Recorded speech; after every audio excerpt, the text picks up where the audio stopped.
옆에 있는 성도님하고 한번 인사해 주시겠습니다. 잘 오셨습니다. 은혜 많이 받는 시간 되시길 바랍니다. 인생에서 보면요, 과거를 돌아보면 어느 때 들었던 말이나 사건의 의미를 깨달을 때가 있습니다.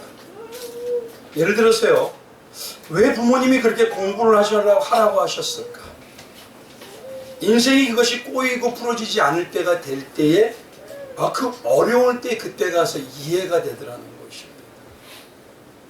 왜 우리가 의사를 가면 그러죠? 병원에 가면 의사들이 과로하지 마십시오, 또 과식하지 마십시오, 과음하지 마십시오.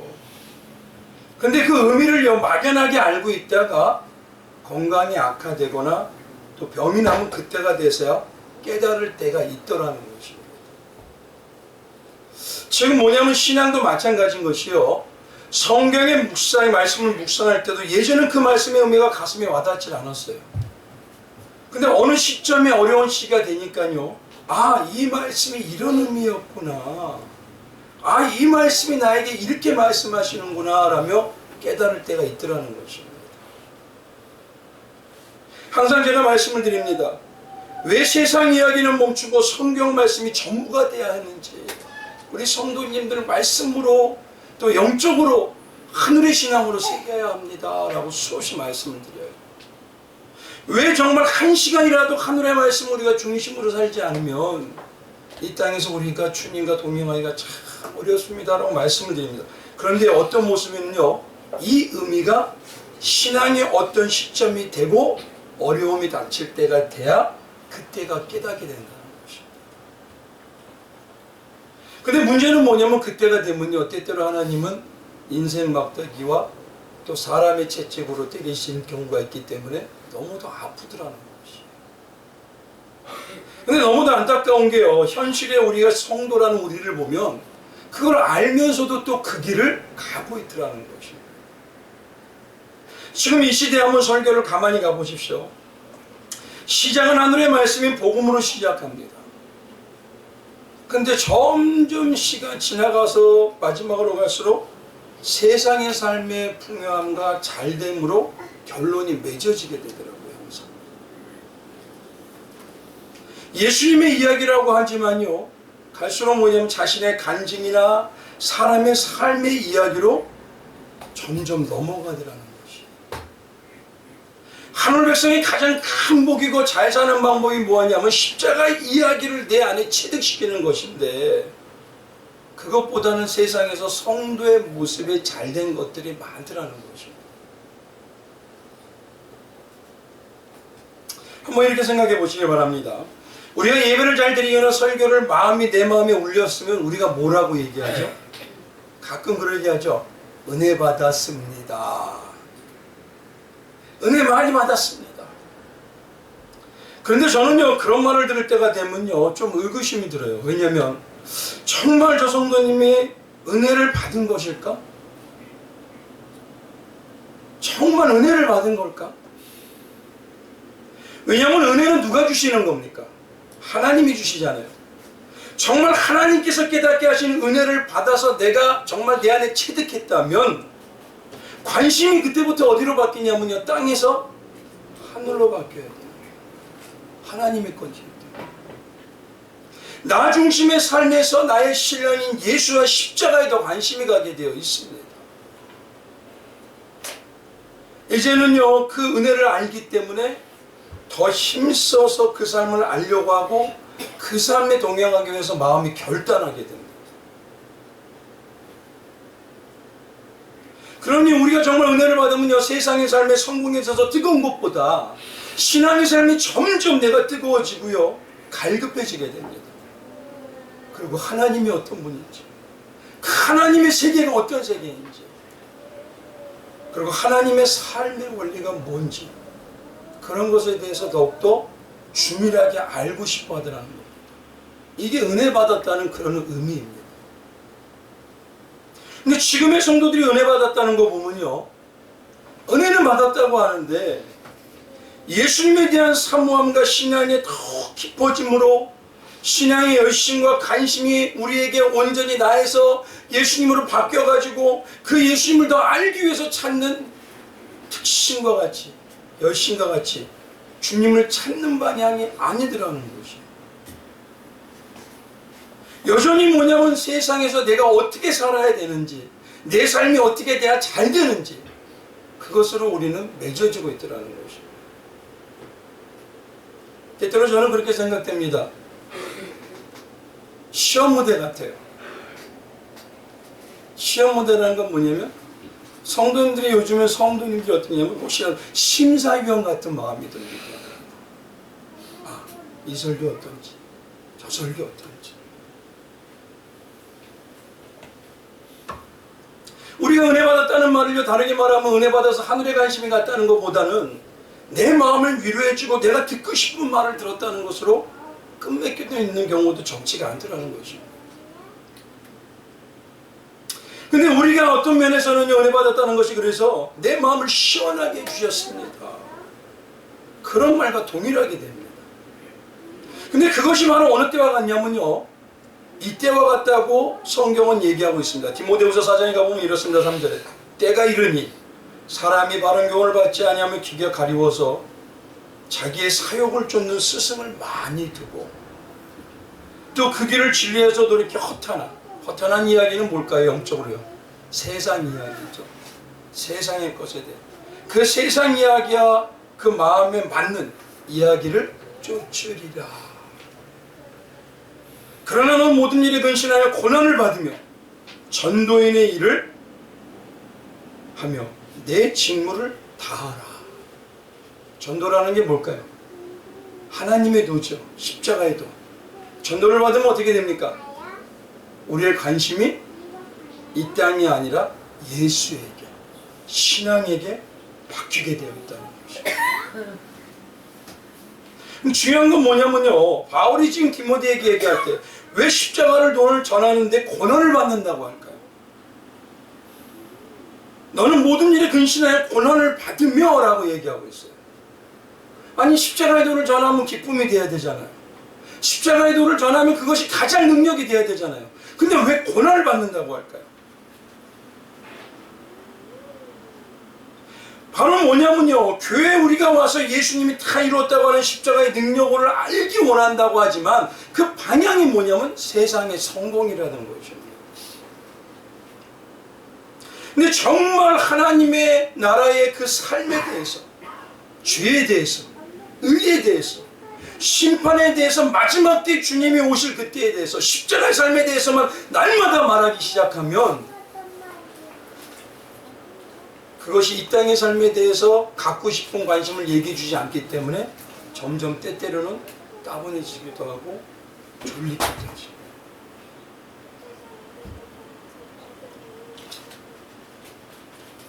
우리가 듣기 싫다 그래서요, 그곳에 안 가는 게 아닙니다. 안 가면은요, 안 들으면 잘못될 것 같아요. 손해볼 것 같아요. 근데 문제는 뭐냐면 가서 앉아는 있지만 가슴에 새기고 들어서 먹지는 않고 배우기만 하고 있더라는 것이. 신앙은요, 배우는 게 아니라 먹어야 되는 것입니다. 예수님은 양식이라고 했지 너희가 뭐냐면 공부해라 라고 하진 않으셨어요.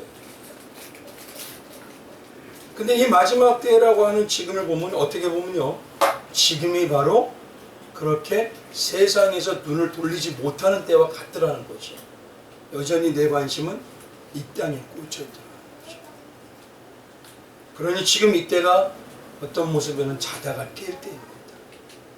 정말 내가 예수님과 어떤 삶을 살아가고 있는지, 내가 지금 어떤 신앙을 가져가고 있는지, 오늘 그것을 우리가 한번 생각해 봐야 될 때라는 것입니다.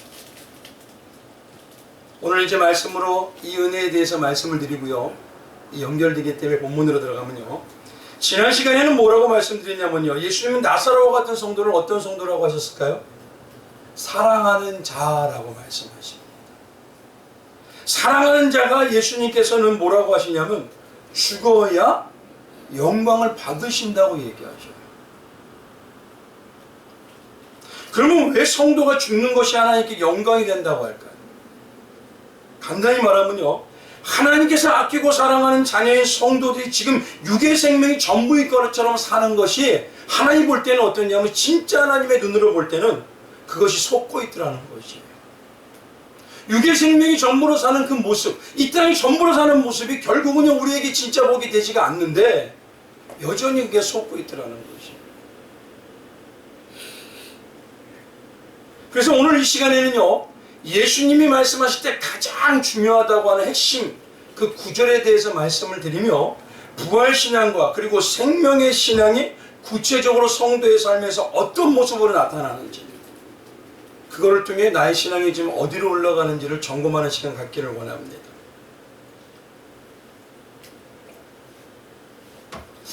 우리 성도님들이 아마 지금 한 몇 시간에 걸쳐서 우리 요한복음 11장을 강해드리기 때문에 이 부분에 대해서 성경을 한 번씩 꼭 읽어보셨으리라고 믿습니다. 그러면 이 11장 전체에서 예수님이 가장 성도라는 우리에게 알려주고 싶고 깨달게 하고 싶은 것이 영적 진리가 어떤 부분에 있었을까요? 예수님은 지금 마르다뿐만 아니라 마리아뿐만 아니라 제자들에게 뭐라고 하냐면 15절에 이렇게 말씀하십니다. 내가 걷기 잊지 아니한 것을 너희를 위하여 기뻐하노니.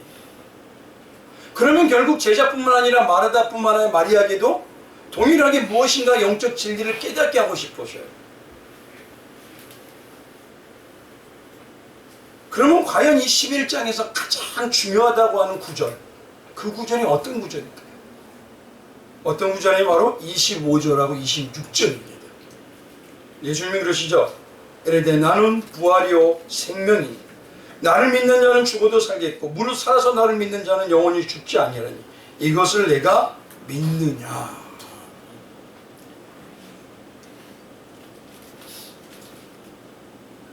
근데 문제는 뭐냐면요, 제자들뿐만 아니라 전체 흐름을 봐보니까 마리아고 또 마리다도 어떤 모습에는 죽은 나사로도 청중인 우리도 이 의미에 대해서 지금 깨닫지 못하는 것이 있더라는 것입니다.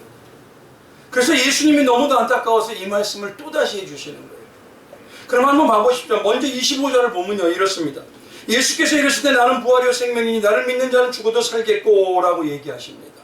근데 이 말씀을 24절에 근거를 두고 보면 마르다의 고백을 보면 마르다는 분명히 얘기합니다. 주님, 마지막 날에는 다시 살아날 것을 우리가 살아날 걸 내가 아나이다. 그러면 25절의 말씀을 통해서 예수께서 이르실 때 나는 부활이요 생명이라는 거, 그 부분에 대해서는 마르다도 분명히 알고 있다는 것이에요. 마지막 때 하나님 예수님께서 성도를 그렇게 살리셔서 영원한 생명의 성도로 살아갈 수 있도록 만들어 주신다는 것도 알고 있습니다. 그리고 27절을 보면요, 이렇게 얘기합니다. 마르다가 주여 그러하외이다. 주는 그리스도시여 세상에 오신 하나님의 아들이신 줄을 내가 믿나이다 라고 고백하죠. 이거 대단한 고백입니다. 이게 누구의 고백과 같죠? 베드로의 고백과 같습니다.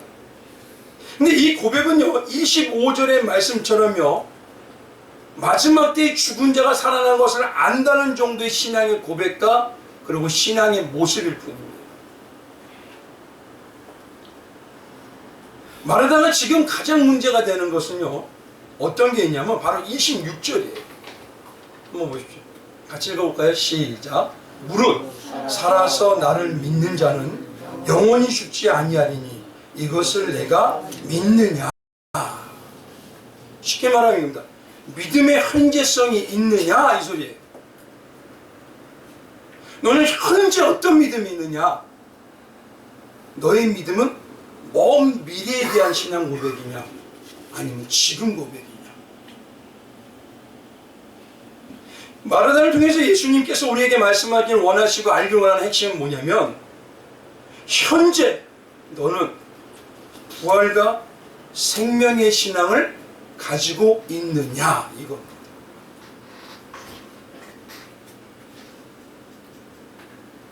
근데 본문에 나타난 마르다의 모습을 보면요, 주님의 마음에 맞는 부활과 영생의 신앙은 아닌 것 같아요. 바로 예수님께서 제자들에게도 15절에도요, 여기에 있지 않은 것을, 내가 그곳에 있지 않은 것을 기뻐한다고 하신 것은 결국 마르다나 제자들이나 똑같더라는 것입니다. 알긴 알아요. 신앙 고백해요. 예수님밖에 없습니다. 예수님만이 난 살아갈 수 있습니다. 그런데 문제는 현재가 아니라 앞으로의 믿음이라는 거죠.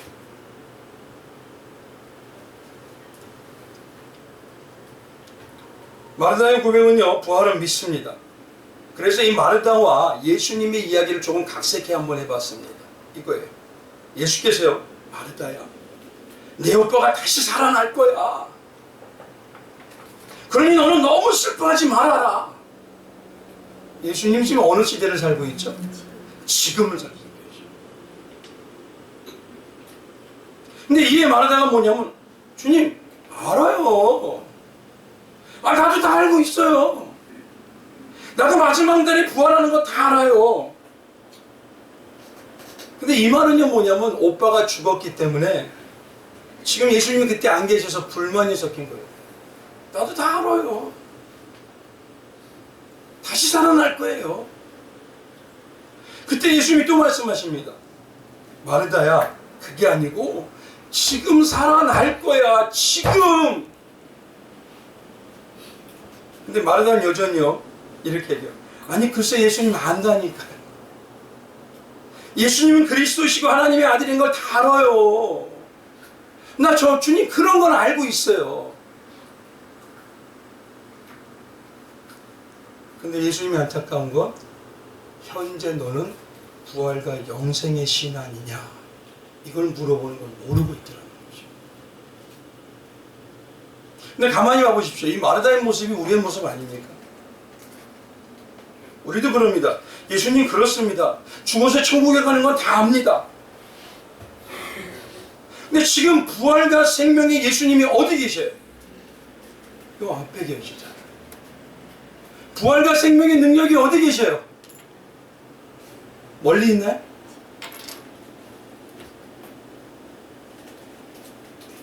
살아계시고 능력의 말씀인 예수님을 앞에 두고요. 주님, 말씀은 그렇지만 현실은 틀려요.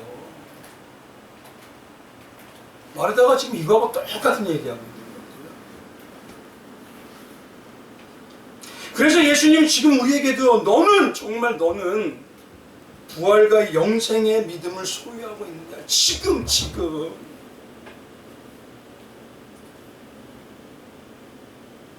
너는 정말 마르다와 다르다고 얘기할 수가 있느냐.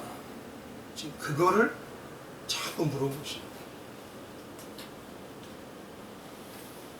예수님은 분명 우리에게 다 보여주셨어요. 어떤 걸 보여주셨죠? 살아나신 걸 보여주셨어요. 만왕의 왕으로 지금 하나님 보좌우편에 계신 것도 보여주시고 말씀으로 알려주십니다. 지금 살아서 예수님의 능력이 어떤 능력인지 우리에게 역사가 나타난다고 알려주십니다. 그 예수님의 2000년 전의 십자가 역사가 어디에? 지금 나에게 역사하고 있어요. 주님은 끝없이 우리에게 말씀하십니다. 지금 너의 신앙은 어디냐? 지금 너는 부활의 예수를 만나냐? 지금 너는 영생의 예수를 만나고 있느냐? 근데 여전히 마르다와 같은 우리는 먼 미래의 신앙, 먼 미래의 신앙을 가지고 있으니 여전히 지금의 우리의 믿음은 막연하기 때문에 이리 재고 저리 질 수밖에 없어요.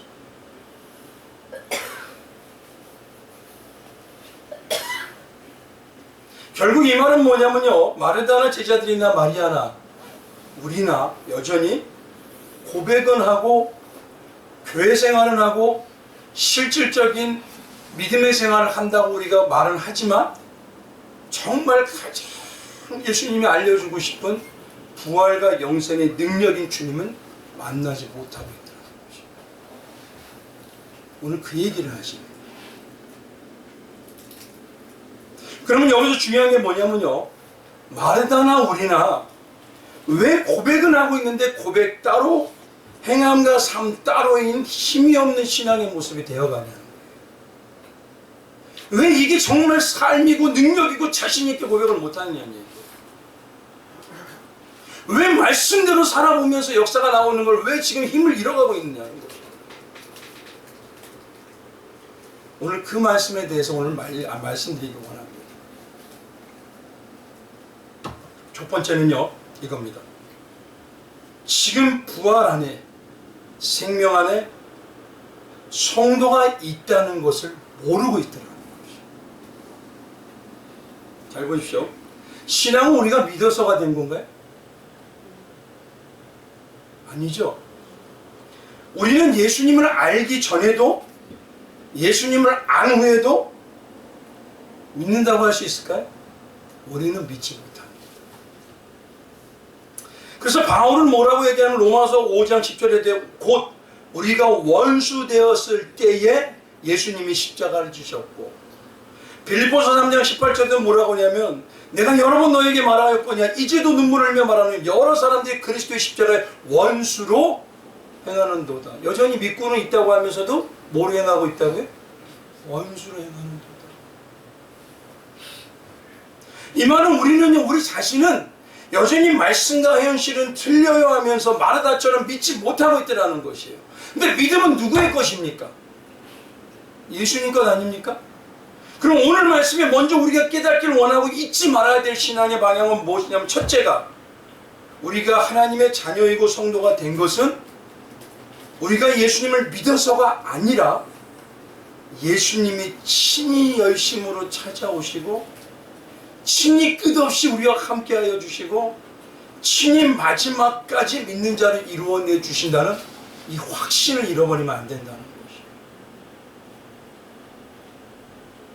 그 확신이 없으면요, 삶에 있는 여러 가지 작용 때문에 지지고 볶고 쓰러지고 낙심하고 또 괴로워하고 시련으로 믿음으로 살 수가 없게 됩니다. 그래서 이사야서는 뭐라고 했냐면 이사야 43장 1절에 이렇게 얘기합니다. 야곱아, 너를 창조하신 여호와께서 지금 말씀하시느니라.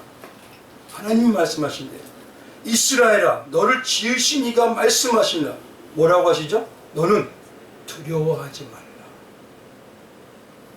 내가 너를 구속하였고 내가 너를 지명하여 불렀나니 너는 내 것이라. 이거 다 아시잖아요.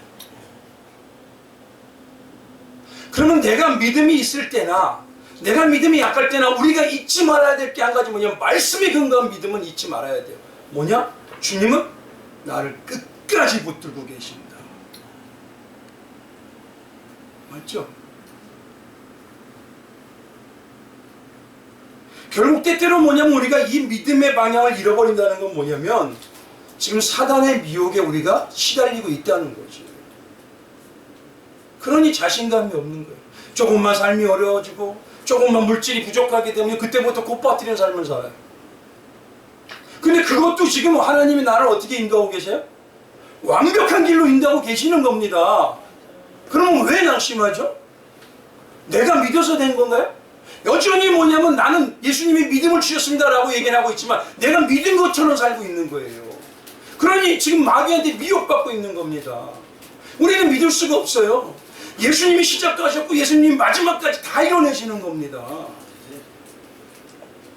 이게 기독교 신앙이에요. 예수님은 지금 우리에게 이 생명을 살려주는 현장 예배에 와서 또 얘기하시는 거예요. 너는 내가 믿게 한 자 아니냐? 너는 부활의 생명을 소유한 자 아니냐? 너가 믿어서?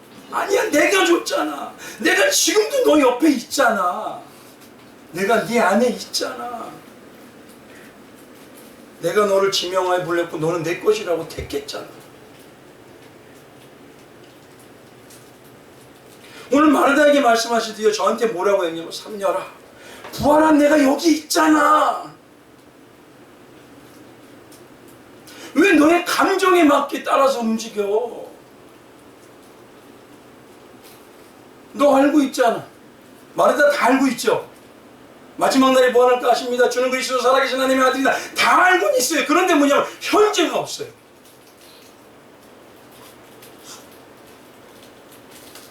내가 여기 있잖아. 우리의 신앙의 현재는 뭐냐면요, 내 감정에 따르는 게 아닙니다. 말씀을 믿는 거예요. 근데 그 믿음도 누가 주셔요? 하나님이 주셔요. 그러니 예수님이 그런 거예요. 너가 안 해도 내가 다 해. 그러니 좀 나를 믿어봐. 이 믿음이 우리 성도들에게 온전히 임하시길 주의 이름으로 축원드리겠습니다. 무엇보다 신앙은요, 이걸 잊지 마셔야 돼요. 성경을 백날 외우고요, 천번 만번 읽어도요, 이걸 잃어버리면요, 그건 아무것도 새겨진 게 아닙니다. 말씀 안 먹은 거예요. 근데 한번 솔직히 나의 신앙을 보세요. 조금 삶이 어려운 적 있으세요? 좀 물질이 부족한 적 있으세요? 삶이 안 풀린 적 있나요? 그때 어떻게 하셨어요?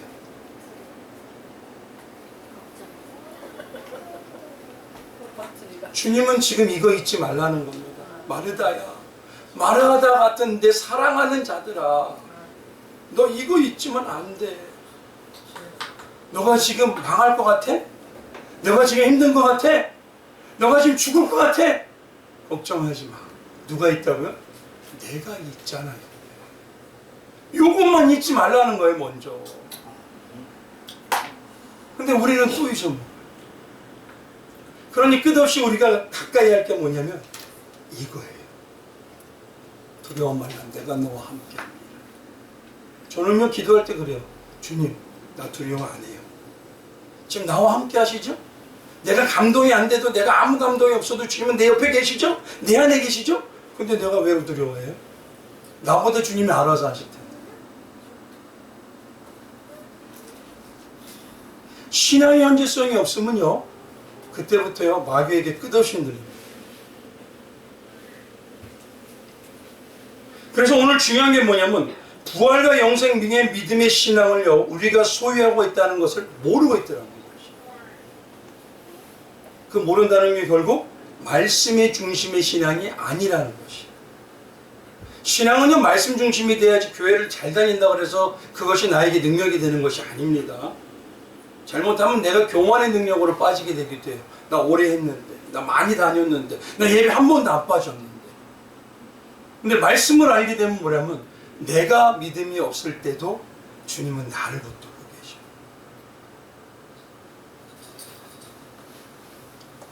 그러면요, 왜 중요한 건요, 예수님의 부활과 영생의 믿음의 신앙의 믿음을요, 지금 우리가 소유하고 있다는 것을 왜 마르다처럼 우리는 모를까요? 분명히 우리에게 주님은 옆에서요, 네가 믿지 않아도 나는 끝없이, 누가 택했기 때문에요? 예수님이 택했기 때문에 우리는 그렇게 얘기하고 계십니다. 그러면 왜 우리는 그것이 믿음의 역사가 안 나오는 걸까요? 무엇이 잘못돼서? 잘 보십시오. 부활과 영생의 믿음은요, 쉽게 말하면 어디서 살고 있는 겁니까? 그렇죠? 어디서 살고 있다고요? 하늘이죠. 영생은 어디서 이루어진 거니까요? 하늘이 아닙니까? 그럼 바로 뭐냐면 천국에 살고 있는 것입니다. 그리고 천국에 살고 있다는 영원한 생명에 가지고 살고 있다는 건데, 영생을 사는 자가 구하는 것이 어떤 걸까요, 과연?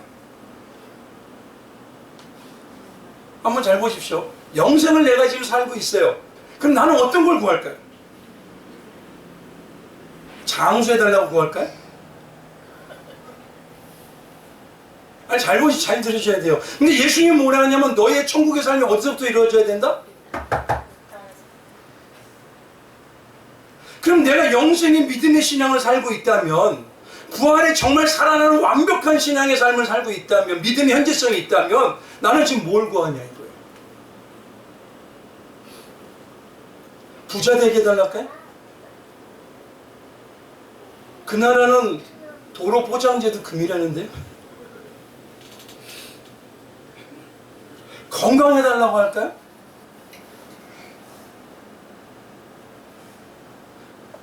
그건 이 땅에서 구하는 것이죠. 영생을 사는 성도에게는 구하는 게 아닙니다. 당연하게 있는 거예요. 맞죠? 부활과 영생의 믿음의 신앙이라는 것은요, 내가 뭐냐면 주세요가 아니라 당연하게 있다고 느끼는 겁니다.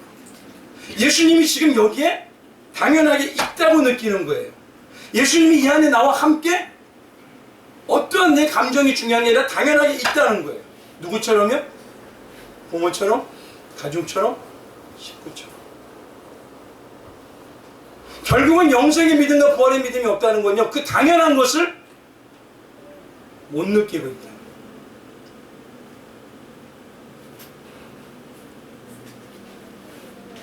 우리가 성경에는요, 이 땅에부터 천국의 삶을 누려야 천국의 완전한 생명의 역사를 나타내고, 그리고 하나님의 나라의 그 완전한 능력의 역사로 어린 양과 영원히 동행하는 것입니다.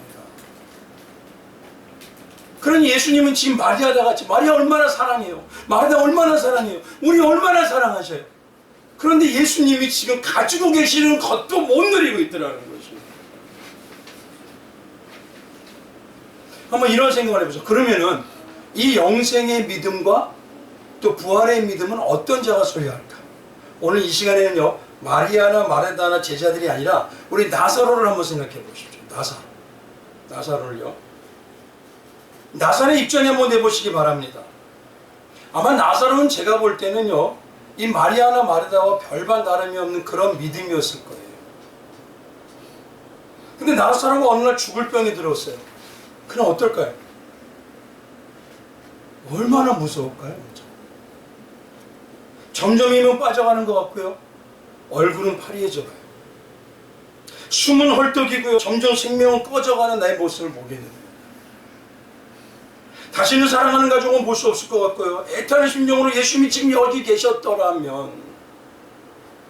그런데 원망과 죽음에 대한 공포가요, 말 못할 정도로 가까이 오니까 어떻게 할 수가 없어요. 그리고 결국 나사로는 죽습니다. 근데 놀라운 건요, 나사로인 나는 죽어 있는데 갑자기 목소리가 들려요. 나사로야, 나오너라. 성도야, 나오너라. 나사로는 자기가 예수님의 명령을, 예수님 말을 들었다고 했는데 갑자기 그 음성대로 내가 살아나는 경험을 하고. 그럼 한번 봐보십시오.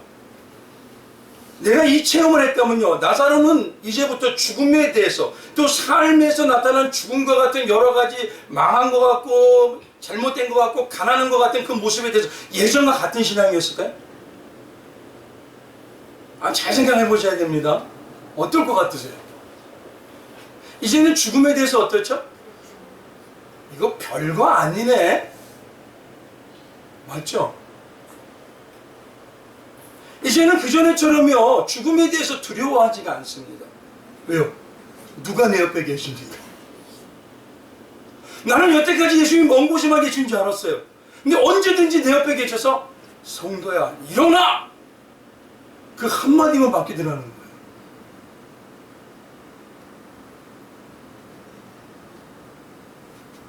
사람이 가장 두려워하는 죽음에도요, 그 사단이 가지고 있는 죽음의 증상이라고 하는 가난과 부족함과 어려움에도 이제는 어떨까요? 초연해집니다.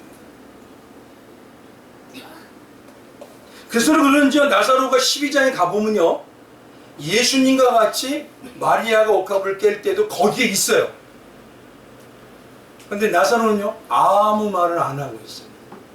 이제는요, 왜? 그 당시가 어떻습니까? 자기 동생 마리아가 어때요? 옥합을 깰 때 사람들이 주변에서 좋아했나요? 아니죠. 강경 떠들라고. 잘못하면 거기서 여인은요, 돌에 맞아 죽습니다. 근데 나사로는 뭐라고 말 한마디도 안 해요. 한번 가보십시오. 12장.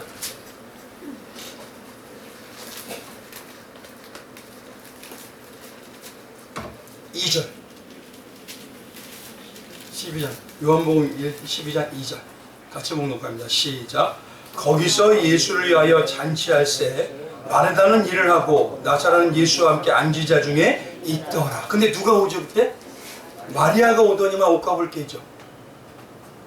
많은 욕을 먹게 되죠. 그럼 내 가족이 그런 일이 됐다면 마르다 같으면 어떤 반응이 나와? 이 정세에, 야 여기 왜 왔어? 빨리 가! 그러던가, 아니면 자기 동생을 막으려고 해야 되잖아요. 사람들이 질타 못하게 해야 되잖아요. 근데 마르다는요, 이 내용에 아무 얘기 나오는 게 없어요. 왜 그럴까요? 이제는 신앙에서 죽음과 같은 여러 가지 증상에는 초연하는 거예요. 왜요? 누가 계시기 때문에? 예수가 계시고.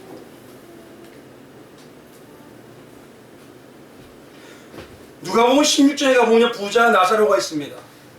근데 그때 뭐냐면 이름도 나사로 똑같아요. 근데 나사로가요, 부자의 상에서 떨어지는 걸 먹을 정도로 가난해도 나사로는 불평이 없어요. 희한한 겁니다, 이게. 또 개들이 헌대를 핥을 정도로 종양에 걸려 있는데도 육신의 질병에도 이제는 어떠한 것도 말이 없어요. 낫게 해달라는 말도 없고 아무것도 없어요. 어디에도 나사로라는 이름이 나온 그 부분에는요, 불평하고 무엇을 해달라는 부분이 하나도 없습니다. 왜 그럴까요?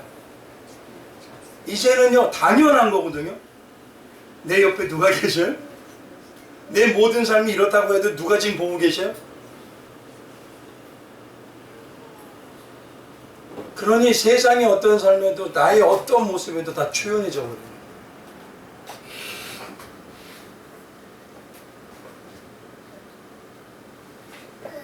그러면 한번 여기서 봐보십시오. 나사로와 예수님이 알려주고 싶은 제자들과 마르다와 마리아의 신앙과 나사로가 틀린 게 뭐가 있어요? 그전에는 같았잖아요. 근데 지금 뭐가 틀렸까요? 하나가 있습니다. 나사로라는 성도는 죽음을 체험했어요.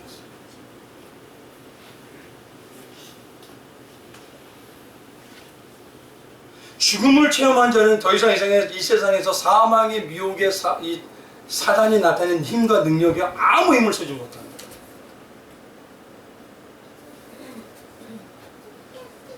왜냐하면 죽음을 체험한 자는요, 알거든요. 예수님은 나를 반드시 어떻게 하죠? 부활과 생명의 능력으로 살려낼 거라는 걸 알거든요. 그러니 이제 사단이 어떤 방법으로 다가와도요, 나를 건드리지 못해요. 전에는 분명히 나사로도 알았습니다. 알긴 했어요. 근데요, 체험을 하지 못하니까, 먹지를 못하니까 담대하지 못하는 거예요. 전에는 예수님을 쫓아다녔어요. 그렇게 오랫동안 함께 했습니다. 그런데도 여전히 믿지를 못해요. 그러나 죽음이라는 걸 한번 체험하고 나니 완전히 바뀌어요. 결국 이 말을 다르게 말하면요, 지금 우리가 이때와 나사로 같은 신앙 안에서 죽음을 체험하면요, 더 이상 죽음이 나타나는 여러 것들에 대해서 우리는 일희일비하지 않습니다. 그럼 그때가 되면요, 이제는요, 사단의 역사는 끝나고 우리에게는 하나님의 능력만이 동행하게 돼요.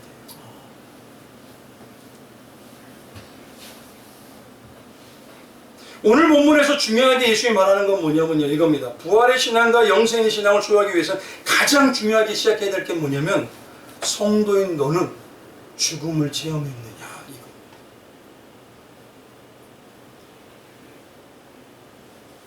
이 죽음을 체험한 신앙이 무엇인지 바울은 이렇게 얘기합니다. 고린도서 15장 31절에 형제들아, 내가 그리스도 예수 우리 주 안에서 가진 바 너희에 대한 나의 자랑을 두고 단언하노니 나는 어떻다? 날마다 죽노라.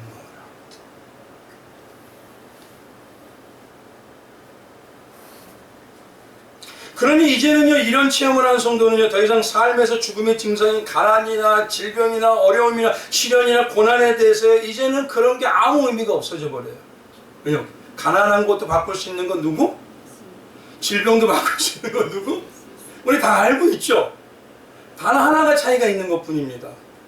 자아가 죽질 않아요. 자아가 죽질 않으면요, 이 능력은 임할 수가 없습니다.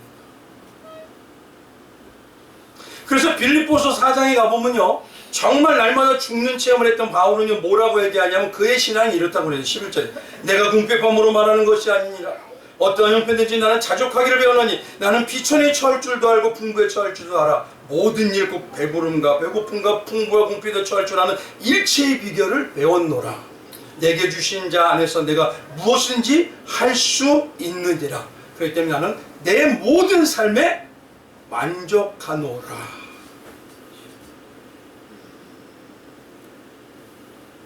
이게 죽은 자의 특징입니다. 우리 성도님들 지금 솔직히 한번 여쭤볼게요. 내 삶이 어떠세요? 근데 내 삶 누가 주셨어요? 그럼 예수님이 성도 행복을 위해서 주신 게 만족하지 못할까요? 여전히 뭐냐면 내가 예수님 안에서 죽지 않고 내 생각으로 살아서 판단하고 있다는 소리예요.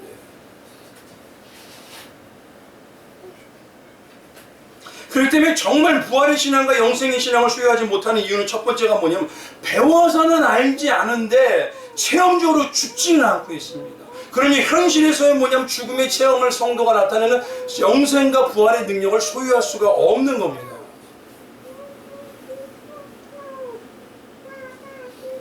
우리 성도님들이 날마다 체험해야 될 게 뭐냐면 죽음과 같이요, 내 욕망을 내려놔봐야 돼. 내가 힘든 것도요, 예수를 위해서 다시 하기 위해서 내 자아의 편안함도 내려놔봐야 돼. 내 시간이 나를 위해서 쓰고 싶은 것도요, 주님을 위해서 써보면서 내려놔봐야 됩니다. 근데 때때로 우리의 모습을 보면요, 단 시간 얼마, 단 어느 정도까지도 좀 힘든데 내려놓죠. 기독교 신앙은 뭐냐면요, 그냥 부활의 주 신앙이 아닙니다. 기독교는 예수님이 온전히 부활의 능력을 소유하기 위해서 뭐가 있어야 되냐면 그 앞에 분명히 이게 있어야 돼. 그래서 기독교는 간단히 말하면 십자가 그리고 부활입니다. 십자가가 없는 기독교는요, 부활의 능력이 있을 수가 없습니다. 근데 성도님들이 뭐냐, 십자가의 고난을 원하진 않아요. 십자가에 내 자아가 죽는 건 원하지 않아요. 단 하나는 뭐냐, 부활의 능력만.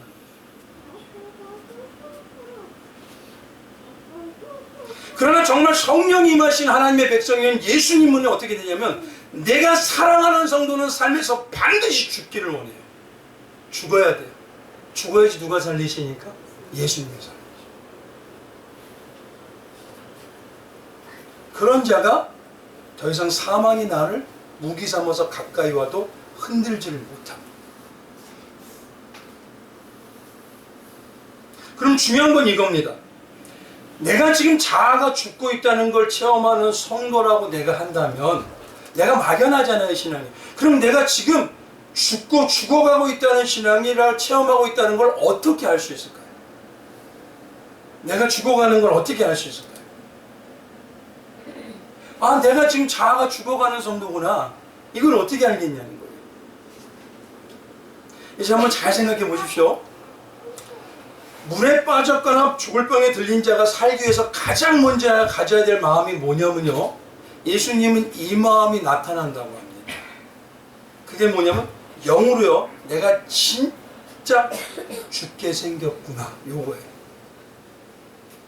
이게 쉽게 말하면 영적 위기감이 느껴요. 영적 위기감이 느끼는 자만이 어떻게 되죠? 살려달라고 매달릴 수가 있어요.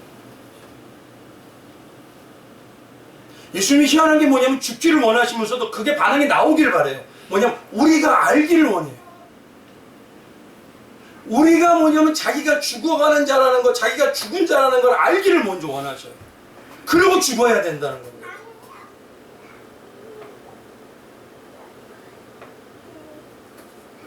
쉽게 말하면요, 이걸 뭐라고 하냐면요, 바울은 죄의 싹은 사망이라는 죄의식이 나타나야 된다고 합니다. 먼저. 그래서 로마서 6장 23절에 이렇게 얘기합니다. 죄의 싹은 사망이요, 하나님의 은사는 그리스도 예수 안에 있는 영생이다. 죄의 싹이 사망이라는 걸 내가 절절히 느껴져야지만 내가 죽은 자구나, 내가 죽어가는 자구나, 지금 나사로처럼 그런 게 느껴져야 누구를 찾아요?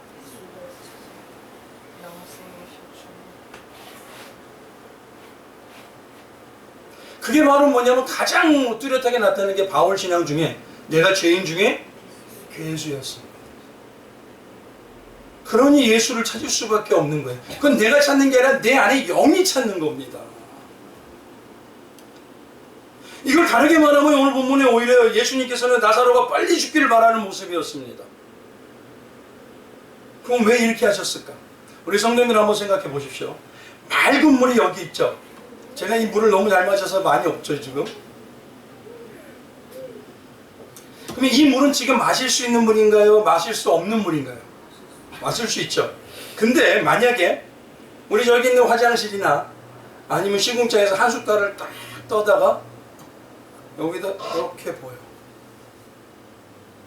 그러면 이거 마실 수 있어요? 마실 수 없어요? 그럼 만약에 보십시오. 이 시궁창에 물을 떠다가, 화장실 물을 떠다가요, 이거는 마실 수 없지만 물을 이만큼 해석을 막 시켜요.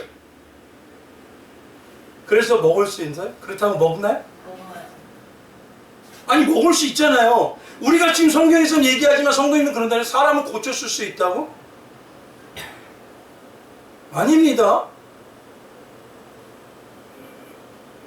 예수님이 부활과 생명의 신앙을 주시는 방법은 뭐냐면 죄를 가지고 있는 육은 죽여야 되는 거예요. 그냥. 그래야 예수님이 소유하고 계신 부활과 생명의 역사가 다시 살리시는 겁니다. 이거 많이 섞은다고 먹을 수 있나요? 근데 우리는 이렇게 생각하고 있어요. 하나님 내 삶 이대로요. 복만 주세요. 무슨 말씀인지 아시겠죠? 내 삶 이래도요. 고통 없이 잘 되기만 해주세요. 아니요. 그러실 수가 없습니다. 죄악된 육은요. 없애야 되는 거예요. 그래서 계시록에 보면요. 예수님은요. 신원하는 천국의 백성들에게 이렇게 얘기해요. 6장에 가보면요. 10절에 큰 소리로 불러 이르되 거룩하고 잠재진 대주세요. 땅에 거하는 자들을 심판해 우리 피를 주지 아니하시기를 어느 때까지 하시려 하나이까 하니 예수님이 그러십니다. 각각 그들에게 흰 두루마리를 주시며 이르되 아직 잠시 동안 쉬되 그들의 동무 종들과 형제들과 자기처럼 죽임을 당하여 구수가 차기까지 하라 하시더라. 어떻게 하라고요? 죽기까지 기다려라.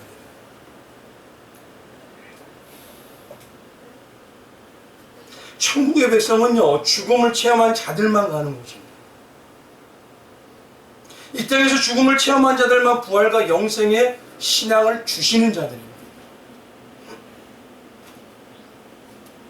그래서 예수님은 죽을 자를 산 자로 만들기 위해서 어떻게 하시냐면 부활과 영생의 신앙을 우리에게 주시기 원해서요.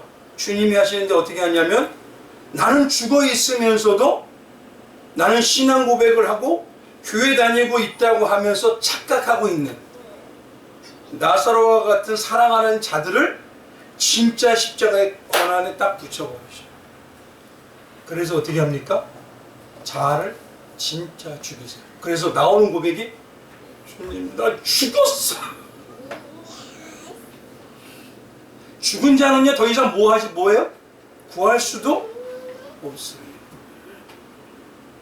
근데 우리의 기도를 가만히 보면요 여전히 살았어요. 하나님 나 이거 주시고 이거 주시고 이거 해주시고 이거 주시고 이건 뭘까요? 살아있으니까 나한테 채워달라는 소리 아닙니까? 진짜 죽은 자라면 어떤 것만 구할까요? 살려주세요. 근데 솔직히 내 기도를 들어보세요. 어떤 거 구하세요? 그 죽은 거예요? 살아있는 거예요? 살아있는 자만이 구합니다. 죽은 자는 다른 게 구할 게 없어요. 뭐합니까? 주님 나 살려주세요. 주님 나 살려주세요. 예수님은요 이 목소리가 나올 때까지 기다리셔요. 지금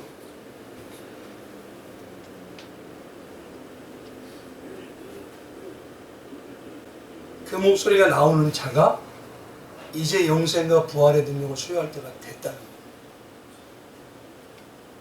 그래서 바울은요 죽어본 자를 가지고 성경에 뭐라고 하냐면 갈라디아서 5장 24절 이렇게 얘기해요. 그리스도 예수의 사람은 육체와 함께 그 정과 욕심, 탐심을 십자가에 못 박았느니라. 근데 못 박지는 않고 어떻게 하고 있냐면 구경만.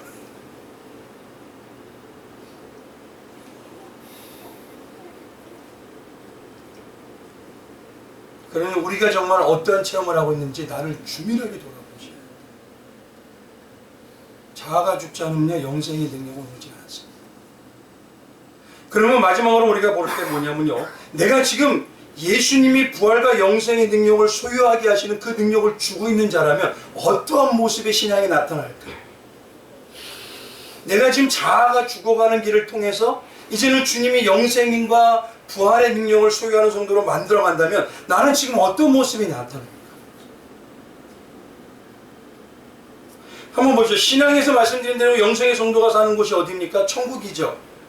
그러면 참 신앙으로 이 영생을 소유한 천국 백성을 일명 뭐라고 하냐면 승리한 예수 그리스도와 함께하는 자들이라고 합니다. 그래서 예수님께서는요 요한계시록 14장 1절에 이렇게 얘기해요. 또 내가 보니 보라 어린 양이 어디에 섰고 시온 사는 건 뭐냐면 승리한 신앙의 산이라는 소리입니다. 완벽하게 이긴 산이에요. 시온산에 섰고 그와 뭐와? 함께하는 자예요. 그들이 누구다? 14만 4천이 중요한 게 아니에요. 천국에 있는 자들이 뭐냐? 영생을 소유한 자는 누구와 함께하냐 이거예요. 영생은 누가 소유하고 계시니까? 예수님이 소유하고 계십니다. 예수님이 소유하고 있기 때문에 우리는 뭐냐면 영생의 예수와 지금 함께 산다는 것입니다. 그러면 영생을 살면 이 14만 4천이라는 성도가요, 간단하게 내가 지금 부활과 영생의 신앙을 소유했다는 걸 그를 통해서 어떻게 알 수 있느냐? 지난 시간에 뭐라고 얘기했냐면요, 14만 4천과 같은 마지막 때 사도 바울의 신앙을 뭐라고 했냐면은 말씀을 먹어서 뭐라고 했죠? 증리되는 삶을 살게 되어 있다, 그렇게 말씀드렸죠. 근데 오늘은요, 두 가지가 꼭 계시록에 보면 특징이 있어요. 우리 계시록 1장 3절에 한번 가만히 봐보세요. 한번 여기 있나요? 한번 같이 읽어보겠습니다. 같이 읽습니다. 시작. 이 예언의 말씀을 읽는 자와 듣는 자와 그 가운데 기록한 것을 지키는 자는 복이 있나니 때가 가까움이라. 이게 1장이죠. 근데 여기 똑같은 말을 22장에서 놓으시는데 뭔가 달라요. 22장 7절에 가보면 이렇게 되어 있습니다. 같이 한번 읽어볼게요. 시작. 보라, 내가 속히 오리니 이 두루마리의 예언의 말씀을 어떻게? 뭐가 빠지지 않았어요 지금? 잘 보세요. 읽고 듣고 기록된 것을 지키는 자가요, 먹는 자가 된다면 나오는 방향은 뭐다? 요거 하나밖에 없어요. 요거를 그대로 지키는 자가 뭐라고 고백하냐면요, 요한계시록 22장 20절에 이렇게 고백합니다. 이제 뭐냐면 죽음이 역사를 못해요. 이들에게 생명의 역사만 나타나는 겁니다. 같이 읽어볼게요. 시작. 이것을 증언하신 이가 이르되 내가 진실로 속히 오리라 하시거늘 아멘. 주 예수여 어서 오시옵소서. 우리 성도님 한번 여쭤보겠습니다. 예수님 지금 오기 원하시나요? 아니면 한참 있다 오기 원하시나요? 잘 보십시오. 이 고백은 누구냐면 죽음이 이제는 더 이상 힘을 못 쓰는 자가 나오는 고백이에요. 말씀을 읽고 듣고 지키는 자라고 내가 지금 말씀을 하고 있지만 온전히 내가 먹은 자는 뭐가 되냐면 지켜져요. 지켜지게 되면 내 안에 뭐가 생기냐면요, 죽은 체험을 했기 때문에 생명의 역사와 부활의 역사의 능력이 나에게 와요. 그러면 그 능력은 죽음을 초월한 신앙이 되기 때문에 어떠냐? 주여 어서 오시옵소서. 나는 예수와 사는 게 최고입니다. 근데 솔직히 나 어떠세요? 근데 이 신앙이 어디서 돼야 된다고요? 여기서. 한번 여쭤보겠습니다. 주 예수요. 한번 해보세요. 주 예수요. 주 예수요. 어서 오시옵소서. 이걸 자신 있게 하실 수 있나요? 죽음에 초연한 자, 세상의 것에 흔들리지 않는 자, 마귀의 어떤 미혹에도 흔들리지 않는 자는 이 고백을 하는 거예요. 주 예수여 어서 오시옵소서. 주님의 때가 되어져 오신 줄 압니다. 그러나 주님, 난 주님 한 분밖에 없습니다. 왜요? 나 이제 죽음을 알았습니다. 근데 그 죽음도 영생의 생명은 예수가 가지고 계신 거 압니다. 그러니 주님만 나에게 있으면 나는 됩니다. 이게 바로 영생과 부활의 신앙을 가지고 있는 그런 성도가 나타내는 고백입니다. 오늘 그러면 결론을 말씀드릴게요. 우리 성도님들 날마다 어떻습니까? 삶에서 살아가십니까? 죽어가십니까? 주님 기도할 때 주님 나 이것 주시고 이것 주세요 이것 주세요가 많으세요? 아니 주님 나 살려주세요. 주님 나 좀 살려주세요. 나 예수님이 없으면 못 살아요. 이 기도가 많으세요. 이 기도가 많은 자가 죽는 자들입니다. 예, 바울 한번 가보십시오. 어디를 가도 상관이 없어요. 예수 그리스도에 난 자랑할 게 없다. 예수만이 전부이다. 예수가 나를 살려주십니다. 그런 고백을 하는 말씀을 지키고 읽고 듣고 지키는 자들이 죽은 체험을 하게 되니 예수가 살려주시게 되죠. 그러니까 어떻게 됩니까? 이것이 내 마음에 지켜지기 시작해요. 말씀을 이리 재고 저리 잴까요? 말씀 명령하면 그대로 따라갈까요? 왜요? 체험을 했기 때문에. 그런 자가 당장 내가 정말 예수의 생명을 가지고 있는 자라는 고백할 수 있는 것. 지금 현실에 내가 예수의 생명이 나와 함께 한다는 걸 알 수 있는 것. 주 예수여 어서 오시옵소서. 한번 가만히 보십시오. 예전에 같았으면 조금 많이 가까워지셨나요? 아니면 여전하신가요? 주님, 앞으로 멀 때 내가 장수하고 내가 살 거 다 살아보고 오기를 원하시는데, 아니면 주님, 아휴, 이제 주님밖에 없습니다. 아유, 내년이나 후년에 오셔도 돼요. 이렇게 바뀌어가세요? 아니면 주님, 지금 오시옵소서. 아니면 여전히 참 이래, 나도 잘 살고 내 자식들도 잘 살아고. 우리의 신앙이 정말 죽음을 초월하는 신앙인지 오늘도 나를 돌아보시는 시간 되시길 주님의 이름으로 축원드리겠습니다. 오늘 이 시간에 우리 잠시 기도하기 원합니다.